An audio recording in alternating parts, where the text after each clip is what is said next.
Então, antes da gente adentrar, de fato, no texto, é importante a gente entender o contexto em que esta carta foi escrita. Estima-se que João escreveu entre 90 e 100 da era depois de Cristo. Isso porque a carta é datada posterior ao Evangelho e anterior aos escritos dos primeiros pais da igreja. Então, foi mais ou menos por essa data. E é importante saber disso pelo que estava acontecendo naquele período. Então, estava no início do cristianismo e já no início enfrentou muitas adversidades porque foram surgindo falsos ensinamentos, várias heresias. E na época que essa carta é escrita, uma corrente que estava em alta na época era o docetismo. O que diziam eles, né? O docetismo tem essa nomenclatura porque vem de docel, que significa aparecer ou parecer.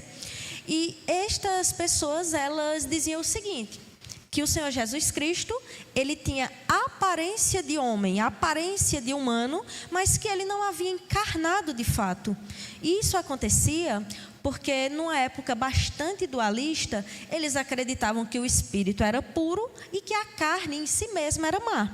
Então, para eles não fazia sentido que Cristo tivesse encarnado, porque ele teria se misturado com a matéria que é má e assim seria pecador também. O que sabemos que é um ensino completamente divergente com o que a Escritura fala. Então, é nesse contexto em que João ele vai escrever a sua primeira carta.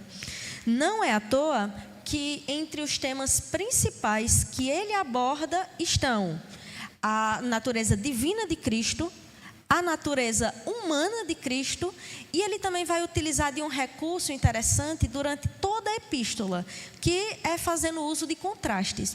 Então, a gente vai ver aqui nesta carta que ele vai contrastar várias coisas. Então, ele faz o contraste da luz com as trevas, dos que amam o seu irmão e dos que odeiam o seu irmão, dos que guardam e dos que não guardam os mandamentos, dos que procedem de Deus e dos que procedem do diabo. Então, ele vai utilizando esse recurso de maneira didática para ensinar aqueles cristãos do primeiro século. Então, é neste contexto que surge essa epístola.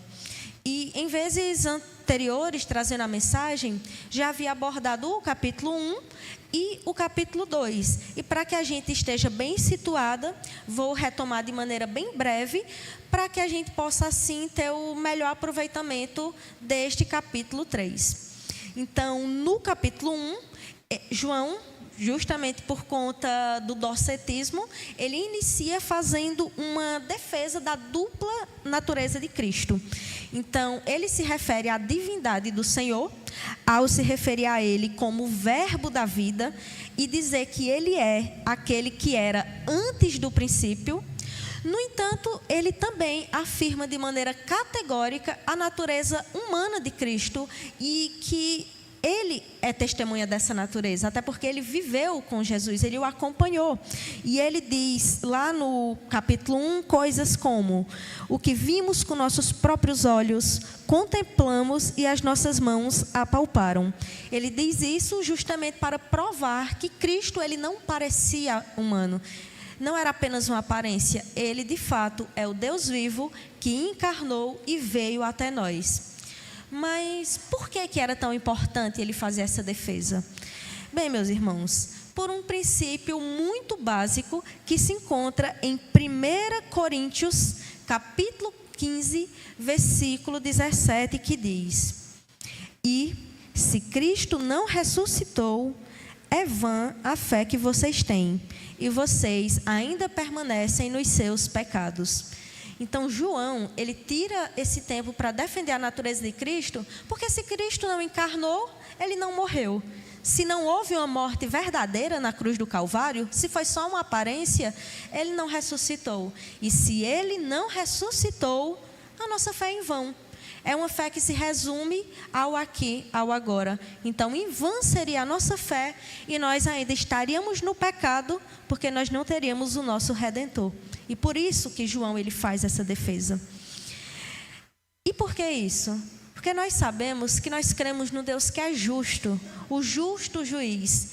Ele, sendo quem é, não poderia simplesmente ignorar o nosso pecado. Ele não podia deixar para lá.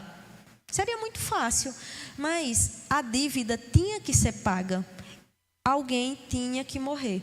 Porque a Bíblia afirma que o salário do pecado é a morte. Então o sangue precisou ser derramado. E Cristo veio, Ele que é o Cordeiro de Deus que tira o pecado do mundo. Então o sangue dele foi vertido naquela cruz para que nós tivéssemos os nossos pecados perdoados e passássemos a ter vida e vida em abundância. Então por isso que João, ele defende a natureza de Cristo. Posteriormente, ele faz o primeiro contraste, contrastando a luz das trevas. Ele afirma que Deus é luz e que nele não há treva nenhuma.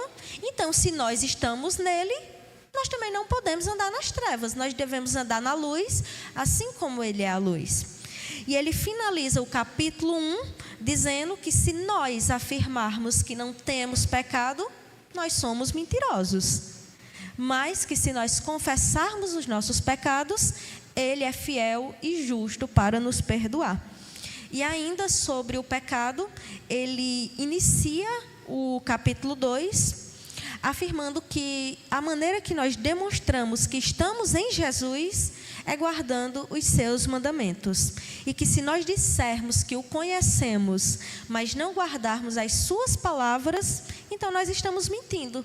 Porque quem está nele tem que buscar andar como ele andou. Quem está nele tem que guardar a sua palavra.